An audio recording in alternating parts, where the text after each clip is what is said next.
Good morning. Welcome to F+L Webcast. My name is Vicky Denton, and I'm your host. Our guest today is Trevor Best. Trevor is the CEO and co-founder of Syzygy Plasmonics. Trevor, welcome to F+L Webcast. I hope I pronounced your company correctly. Vicky, it is absolutely great to be here, and you did great. At Syzygy, we've learned that you know we might be difficult to say, but we have real world impact and are here to make a difference. Yeah, so firstly, explain to us how the company got its name.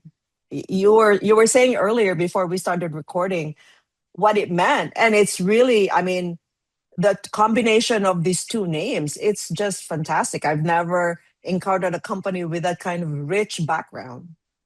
How Syzygy Plasmonics got its name is because when we started the company, we actually saw an astronomical event that happened, and it was a solar eclipse. And we became familiar with this word syzygy, which is a very strange English word. It's tied with rhythm for the longest word with no vowels, and it means the straight line configuration of three planetary bodies. So when the sun, the moon, and the earth line up during an eclipse, that is a syzygy. And we realized that our technology was also the alignment of three things, and that was energy, technology, and sustainability. And when those three things lined up, you got Syzygy. So we named ourselves Syzygy Plasmonics. And plasmonics is just the field of science that we're based around. So, Trevor, your background is business, correct? That is correct. And you have a very interesting work experience. Before founding this company, you worked for Baker Hughes, which everyone in the oil patch knows. Baker Hughes is one of the largest players in the oil field. Um, and but you also spent about a year in China teaching English. Tell us about your experience. I lived in Huangdao, which is right outside of Qingdao. I spent my time there teaching English at Shuyou Dashui, which is the Chinese University of Petroleum. While I was there, I absolutely fell in love with the culture and the food, but I had ambitions beyond just teaching English overseas. So I decided to come back to the United States, and I got a job with Baker Hughes in the oil and gas industry. And you worked there until you founded this company. So, what was the reason for striking out on your own, other than the challenge and the excitement? Yeah, I think there's a couple things. One, I'm the kind of person who I wanted to do something more always. Syzygy actually wasn't my first attempt at starting a company. It was attempt number four. The first three didn't make it for various reasons. But I always wanted to do something more than just, go in and, collect a paycheck.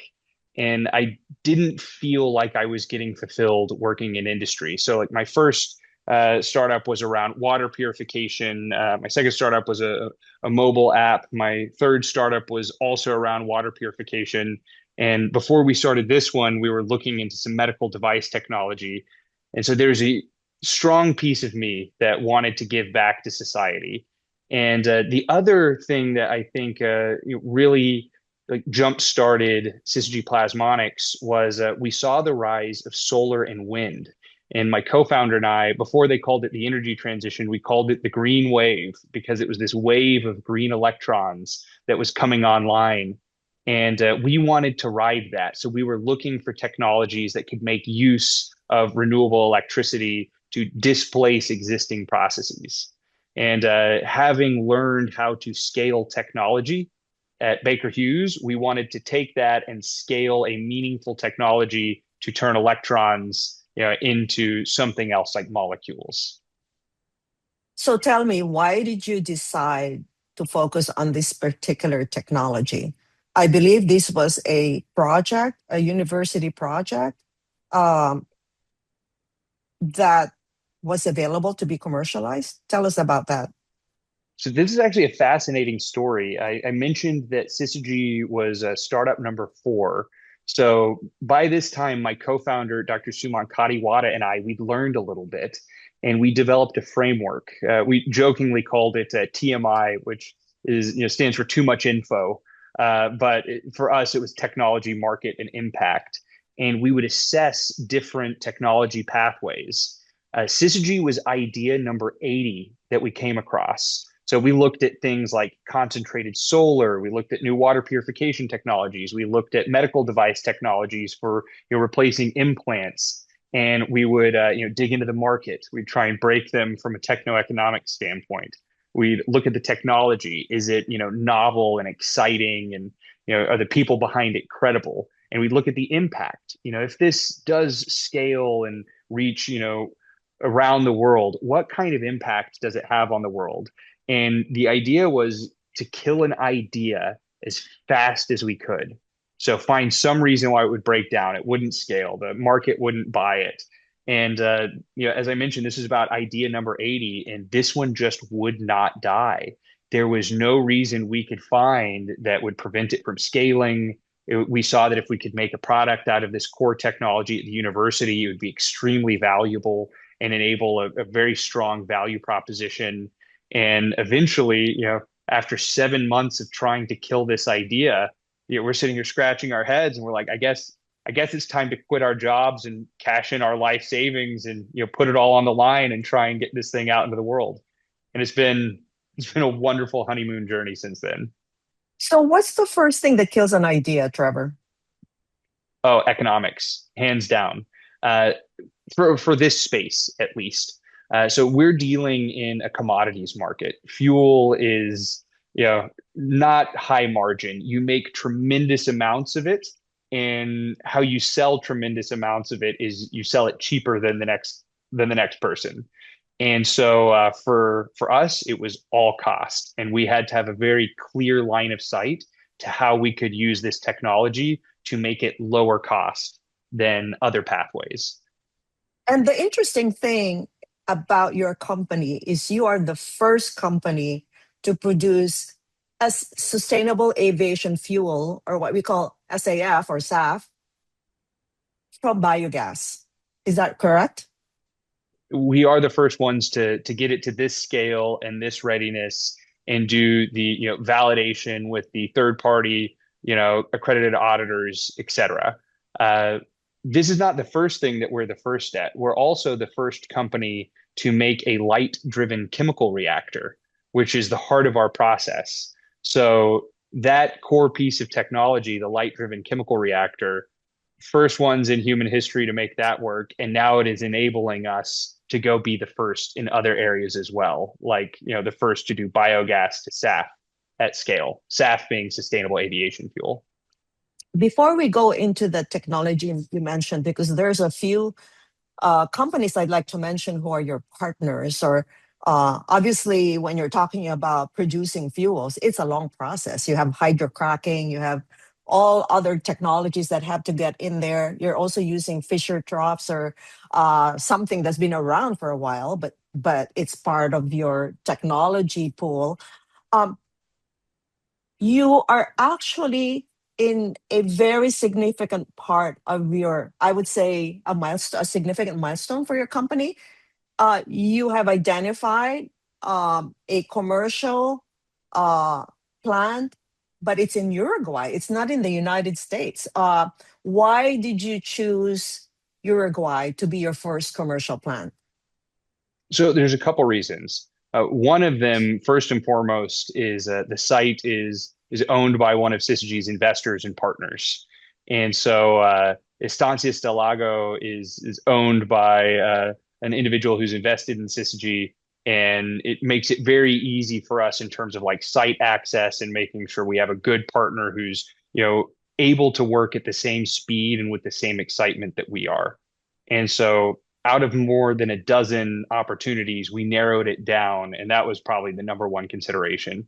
The next one, which is very important, is some characteristics of the Uruguayan electricity grid. So Uruguay has the wonderful characteristic of being about 99% renewable electricity on the grid. It's very heavy on hydro and wind, And it's one of the few places on Earth that you can just plug into the grid and basically get pure renewable electricity. And because we're making sustainable aviation fuel, we have to use clean electricity to power our reactor. And we didn't want to have to co-develop a renewable power project and a fuels project at the same time for our first of a kind plant. So going to Uruguay meant that we could just plug right into the grid. And finally, Brazil is a huge market, and we view Uruguay as a stepping stone into a much larger, but a little bit more difficult to operate in Brazilian market. Yeah, that's fascinating. I thought perhaps because the feedstock is coming from a powdered milk plant, that the cows are producing a lot of methane, and you're going to transform it somehow into biogas, and from there you're going to get all the how would you say it, the carbon footprint savings, which amazingly you're claiming 90% savings. Exactly. So, in the Estancias del Lago site, which is the name of the powdered milk plant, they have about 14,000 cattle, which generates a pretty tremendous amount of manure. And so, we will be working with Estancias del Lago to take that manure and put it into giant containers called biodigesters that will then collect all of that methane and prevent it from going into the atmosphere. And we will then be turning that into sustainable aviation fuel. Those types of sites exist globally, so it's not just in Uruguay. There's opportunities to duplicate this technology all over the world. And when we do, like you said, we get about a 90% reduction in carbon emissions versus traditional jet fuel. And talking about economics, Trevor, you said that is the most important. You're also claiming that you can sell your sustainable aviation fuel for the same price as a petroleum-based jet fuel, correct? Eventually, yes. So there is a three-step process to getting there. I wish that you could just roll out of bed and change the world, but it takes some time to reach the same scale as the existing incumbent players. So step one is build a plant in Uruguay. And that very first smaller plant is not going to be where we want it to on cost yet. Step two is build a very large plant in an area like Brazil, and that basically using the engineering from the plant in Uruguay and the existing technology, we can make what is the lowest cost sustainable aviation fuel, but it's still a little bit more expensive than jet fuel. And step three, there is another technical innovation. It's basically a very large gas storage battery that we have developed. And when that is bolted onto our big plant, it allows us to reduce the cost of electricity, and then we can achieve the same price as jet fuel today. We estimate that that journey is probably going to take us, in the 5 to 10 year type range. So first plant, prove the technology works and can be integrated. Second step, scale it up. Third step, add some bolt-ons to the electrical grid that allow us to get really low price electricity and get to jet fuel parity. So your pilot plant was also located in Uruguay? So we have 3 field trials, and you can call them like field trials or pilot plants or demonstration plants. One is located at our demonstration facility in Houston, Texas. That is, there we run it, we do testing, it's continuously operating. There is another field trial that we did in North Carolina where we integrated in with other components and made fuel. And then we did a hydrogen production field trial at Lotte Chemical in South Korea, where we also had a lot of success. And ultimately, there, the reactor performed at above 80% energy efficiency, which makes us one of the most efficient chemical technologies that have been deployed. So, very, very exciting results from our field trials and pilot plants that are building into this first commercial plant that we're putting together in Uruguay. Why did you have to have 3 different locations for this? What's the rationale for this? It gets it more complicated. So our technology has a lot of different capabilities. We were very interested in hydrogen, And the same kind of benefit that we are seeing and talking to you about for sustainable aviation fuel today, we were also seeing for hydrogen. Unfortunately, if you've been following the hydrogen space, people were very, very excited about clean hydrogen a few years ago. That excitement has kind of died down. So we are not pushing that as hard. And so that was one of them. Another one of them was about the integration to create fuel. And we wanted to do that one at a third party site, showing that we can integrate our technology outside of our home base. And then the third one is the one at our home base, and that's the one where we do all the wacky stuff. We like test new reactor designs. We'll like push it as hard as it can go and start and stop it a whole lot. That's our own in-house test center where we push the boundaries of what's possible with our tech. So each So one you has its own purpose. Mhm. So you actually uh, announced your feed in December 2025, and you also announced an offtake agreement with one of the largest trading companies in the world, Trafigura. So that is very significant for a startup company, right? Oh yeah, this is a 6-year binding take or pay agreement for the full volume of our Uruguay plant, as well as a capacity reservation for pretty tremendous amounts of fuel from our future plants. And so it is a huge milestone for any company like mine to achieve. And we really haven't seen anyone else in this space execute an agreement quite like this in recent times. We've seen a bunch of MOUs. We've seen, letters of intent, but for sustainable aviation fuel that has the RFNBO and advanced BioSAF qualifications in Europe, like we do, and we can talk about what those are. We haven't seen anyone else secure an offtake like this. It's all been from a pathway called HEFA that uses used cooking oil. So we're pretty excited. Yeah, exactly. Let's talk about, well, before we talk about the technology, um, what is the capacity of your first commercial plant in Uruguay? About 350,000 gallons of fuel per year. Okay. And I was reading something, I can't remember the exact figure, the projection for 2050.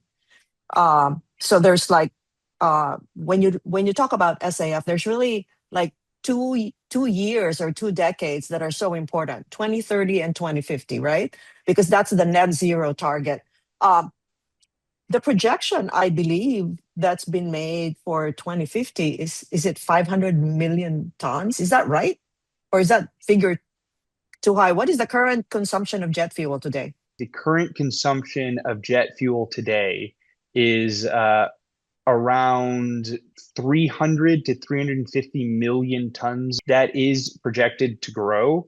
And I'm not sure of exactly where it's supposed to be in 2050, but about 500 million tons. If aviation continues to grow like it has been, that makes sense. And Yeah. we're seeing a pretty significant supply gap because people want that to be clean jet fuel. But unfortunately, there's not enough used cooking oil in the world to make all the jet fuel that everybody needs. Yeah, in fact, when you look at the mandates, like South Korea is one of the countries I believe that has a mandate, and Singapore, when you look at their mandates, they're mandating 1% blends of sustainable aviation fuel, which is nothing. I mean, does it really have an impact on carbon footprint if you're blending 1% with jet fuel? So what they're trying to solve for is the chicken or the egg scenario, like situation. Because if they go and mandate like a 10% blend, but there aren't any plants online, then the airlines suffer because there's no way to get that much fuel that they need. But if you don't mandate any, then no one will buy any. So they're trying to ratchet it up slowly so that they can get progressively bigger plants. And if you notice how I talked about, like, there's the first plant in Uruguay, and then there's the second plant in Brazil, and then there's these like mega opportunities to get like jet fuel parity in the future. That also is to coincide with how the mandates are expected to ratchet up. It's like 1% in 2030, and then a lot of the countries it increases again in 2035 and again in 2040 to try and stimulate that demand and bring technologies to scale and solve the chicken or the egg problem. Yes, and actually what the aviation industry is trying to avoid is mandates, right? Because that's what happened with marine fuels is mandates. And people don't like mandates. So voluntary is better than mandates. Uh, and but again, if you look at the ExxonMobil energy outlook, you're still looking at a significant part of energy being supplied by fossil because the demand just continues to grow because of countries like India. Okay, China population isn't growing as much. In fact, it's been declining, I think, for the last 3 years or something. But overall, the population is still expected to grow. Demand for jet fuel is still expected to increase. Sustainable aviation fuel, like you said, HEFA is not sufficient. And so let's go talk about technology because this is really the interesting part about your company. So there are 8 ASTM pathways, I believe, but really only one is commercially viable today, which is HEFA. So tell us why HEFA is the only one that seems to work in today's market. Yeah, so HEFA stands for hydrotreated esters and fatty acids, and it's basically taking like used cooking oil or other types of oil, and you put it into a pretty standard or traditional refinery process to upgrade that oil into sustainable aviation fuel. So why this is working in the market today is because of, technically, a HEFA plant has a lot of similarities with a traditional refinery, and you're taking, a type of oil, which is what refineries run using today, and you are processing it through technology that's similar to what exists today. And there is not a lot of energy input into that process. Most of the energy going into that process is coming into the process in that oil. Like in the chemical bonds within the oil, there's already a lot of energy that is used in creating the final jet fuel. So the economics of this work today because cooking oil is a waste product. People will throw it away. And so what you're doing as a HEFA producer is you're taking a geography, like let's say, Houston, Texas, and the Gulf Coast, and you are going out to every restaurant in the area, and they are basically paying, you're paying them to dispose of their waste product because they're not supposed to pour that oil down the drain. They're supposed to pay to throw it away. So it's all about collecting all that oil from all these distributed restaurants and other things, aggregating it into a central location, and basically running it through a refinery. So that is it is more expensive than traditional jet fuel from oil today, but the costs are low enough that and seeing that the industry wants to adopt things, it is kind of the de facto status quo. And currently, the cost of jet fuel today is about $3 a gallon. Let's say the cost of jet fuel from HEFA is about $8 a gallon. That's very steep. It I mean, is. the airlines don't like that, right? Uh, they do not want to buy all of their fuel at those prices. There is some voluntary purchasing, but like you said, it's in the like single digit percentage points, and it is mainly driven by mandate purchasing. And the advantage of HEPA, of course, is it's a drop-in, right? So you can just drop it in, blend it. You don't have to do anything. And correct me if I'm wrong, Trevor. There is also in the refinery a lot of co-processing happening. And when we're talking about co-processing, we're not just talking about used oil. We're also talking about um, pyrolysis oil, Mhm. oil that's been processed from used tires, for example, or used plastics.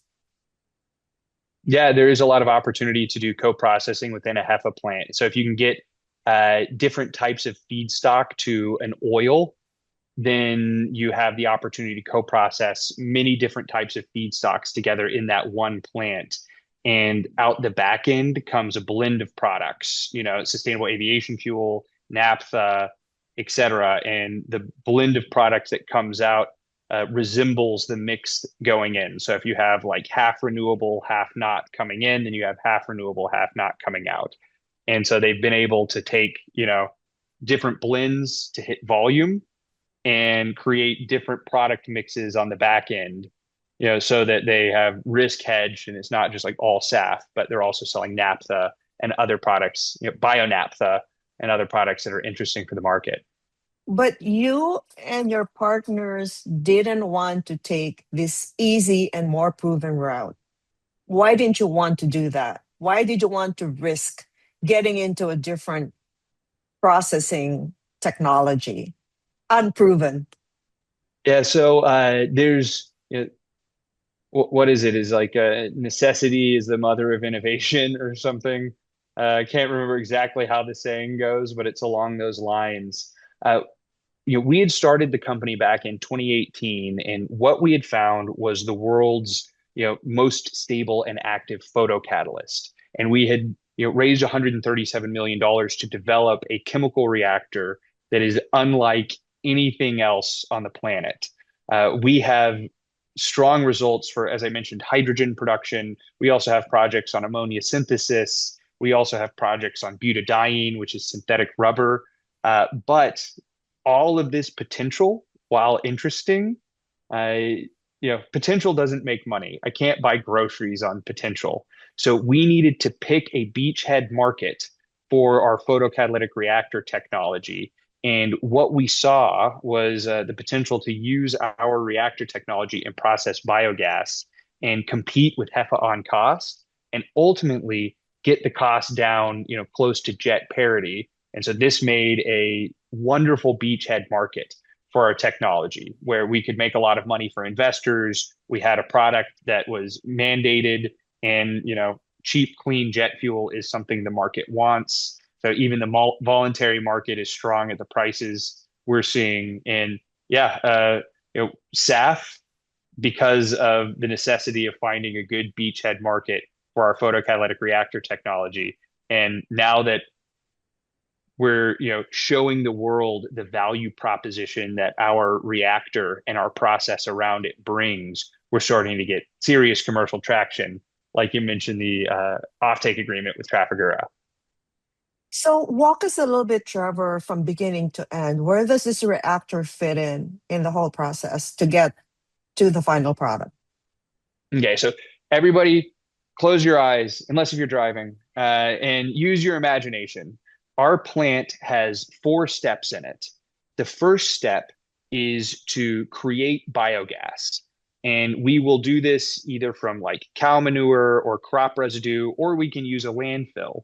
If we're using a landfill, we drill into it, and that will release the methane and other things that we can collect. If we're using cow manure or crop residue, we are collecting all of it into giant containers called anaerobic digesters that collect the methane and they route it to the second step in the process. And this is Syzygy's reactor. These feedstocks, they generate biogas that is a mixture of methane and CO2. That biogas is traditionally very difficult to process, so other technologies struggle with it. And this is where our reactor had that wonderful, wonderful value proposition. We can very economically access this feedstock and process both the methane and the CO2. So our reactor will turn that methane and CO2 into a mixture of hydrogen and carbon monoxide called syngas. We do this with renewable electricity being the main input into the reactor along with the biogas. This also gives us the very interesting RFNBO and ESAF qualifications, that renewable electricity piece. So our reactor will turn it into a clean syngas, and then it goes to the third step. The third step is Fischer-Tropsch, and that will take the clean syngas and turn it into a liquid crude. It's called Fischer-Tropsch crude, which is a mixture of a lot of different hydrocarbons. Think about it like the HEFA oil. And then finally, that Fischer-Tropsch crude is fed into the fourth process, the hydrotreating slash upgrading process, where it is converted from a crude product into a refined on-spec ASTM-compliant neat SAF. Wow, you make it sound so easy. Oh goodness, no. It is something that we have spent years and millions of dollars in engineering working out all of the details on. But it's listen, it's my job to make these things sound easy. So right now, you're raising funds for your commercial plan. Is that right? That's where you are at this point? And That's correct. and and your goal is to complete and be in production by 2028. That is correct. So And about so 2 years from now. yes, we'll be fundraising for the next half year or so, and then things go well. We get the money in, we will FID the project, and then that is like shovels in the ground. In the second half of this year, start pouring concrete, and we'll be constructing through end of 2026 and most of 2027, and start commissioning end of 2027, and hopefully first fuel in the beginning of 2028. This sounds like a very exciting moment. We wish you the best of luck, Trevor. This, you know, uh, the world's first, definitely is something to celebrate.